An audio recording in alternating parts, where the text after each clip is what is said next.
Every dumpling in this restaurant weighs the same. Not about the same, exactly the same. 16 grams of filling, 5 grams of skin, folded 18 times every single time in every country. They put them on a digital scale, and if one of them is off by a gram, it goes right into the trash. This is a restaurant that won't sell you a franchise no matter what you offer. Makes you wait 2 hours in the shopping mall, and got listed by the New York Times back in 1993 as one of the top 10 best restaurants in this entire world for selling soup dumplings. Welcome back to The Receipt, breaking down the business behind restaurants that you know. And here's the part that should bother every restaurant owners watching. Everything that they do is the opposite of what you've been taught about how to grow. If you're in a food business, Din Tai Fung is the one that's gonna make you rethink the word consistency.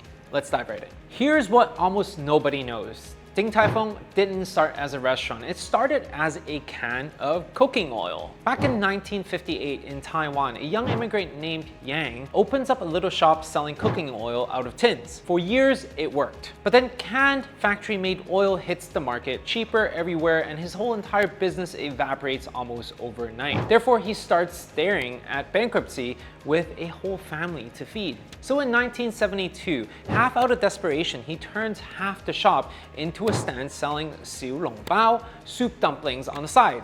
Oil on one wall, dumplings on the other. The dumplings took over. Within a few years, the oil is gone and it's a dumpling house. Now, most people tell that as a cute little pivot. It's not. That collapse taught Yang the most important lesson in this entire video. A factory can erase your business overnight, so you're better off selling the one thing that a factory cannot copy. But the bet that he made next wasn't the dumpling. It was a rule, and that rule made no financial sense whatsoever. And here's the rule. Yang decided a Din Tai Fung soup dumpling would be identical everywhere forever. 18 folds, they call this the golden 18. 5 grams of skin, 16 of filling.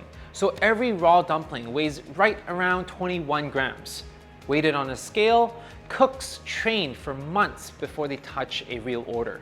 Think how insane that this is. Xiu long bao is a street food, it's cheap, and he took the cheapest, most handmade thing on the menu and turned it into an exact science, a machine made of human hands. And friends, this obsession became the product. People don't wait for 2 hours because the dumpling is rare. They wait for the guarantee that it'll taste exactly like the one that they fell in love with last time. The New York Times puts it on that list of the top 10 best restaurants on earth. It's the Hong Kong branch that earns a Michelin star. It goes global, the US, Japan, all over, and the lines only get longer. Now in your own restaurant, this shows up smaller, but it's the same fight. The second location that doesn't taste like the first. The Tuesday plate that isn't the Friday plate. Din Tai Fung just refused to lose that fight at a global scale. But holding a standard that tight has a price, and it's the reason why almost no operators could ever copy this. Friends, if you're finding any value in this video whatsoever, make sure you smash that like button. It shows me that this is the type of content that you enjoy.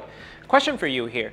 If you've ever watched a great restaurant get worse as it grew, drop that location in the comments. I read them. It's the exact disease that we're diagnosing in this video. There is actually a bill to make sure that all the Din Tai Fung restaurants are consistent. And that bill is labor. Brutal, unforgiving labor. Every dumpling is mandated to be folded by hand by an artisan trained for months. You cannot flex that. You cannot hire a rush of temps for a Saturday. It needs to be trained. You can't cut 10% just to protect your margins because the folding is the brand.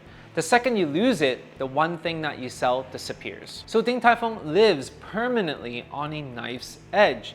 One sloppy kitchen, one rushed manager, one partner cutting a corner to hit a number, and the guarantee is gone. And a guarantee, once broken, doesn't come back. Now remember where the founders came from. He already watched his first business die to something cheaper and faster. He's not gonna let this second one die the same way. Therefore, he does the thing that every growth consultant on earth would scream at. He refuses to franchise the way that everyone else does. No handing out the recipe to a stranger with a checkbook.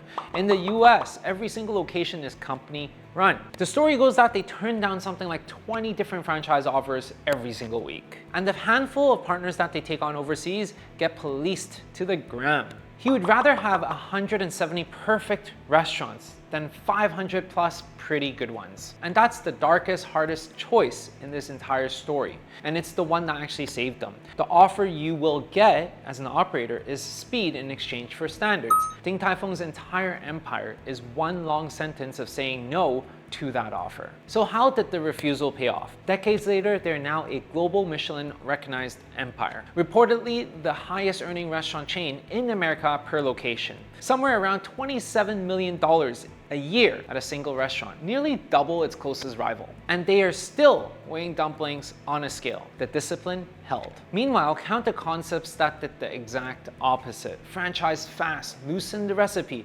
chased unit count, and turned into something that you just cannot remember the taste of. The market didn't punish Din Tai Fung for growing slow. It punished everyone else who grew fast and forgot why people came. So what does a restaurant with this scale actually teach you? 3 things. Number 1 is that consistency is not a talent, it's a system. If your quality depends on one gifted chef being in the building, you don't have a business. You have a hostage situation. Din Tai Fung built the genius into the process so it survives any single person leaving. Number 2, the thing that you refuse to compromise is your moat. That no to opening up a franchise is worth more than 500 mediocre locations. Find your one non-negotiable and guard it like the founder guarded those folds. And the third thing is that labor that looks insane can be your cheapest marketing. Those 18 folds are the ad. They cost more than a billboard and they work forever. And listen guys, I've felt this to the bone in how I have built and scaled my business, 720 Sweets to 7 location. Initially, when we got offered franchising, honestly, I just took the money. I took the money and built out 3 different locations within the first year. And honestly, if I were to look back, I would have gone much further if I hadn't taken the money and if I had spent the time in perfecting the consistency in our product and making sure that we had something that actually works before we grew. At the end of the day, we still got acquired, but I still think we had such great potentials. So there it is, friends, the receipt on Din Tai Fung, a failing oil shop that survived by making one dumpling perfect forever and refusing every shortcut to grow. If you enjoyed this video, let us know in the comment section below so then that way we can produce more of these for you and your restaurant. And with that, we'll see you in the next video.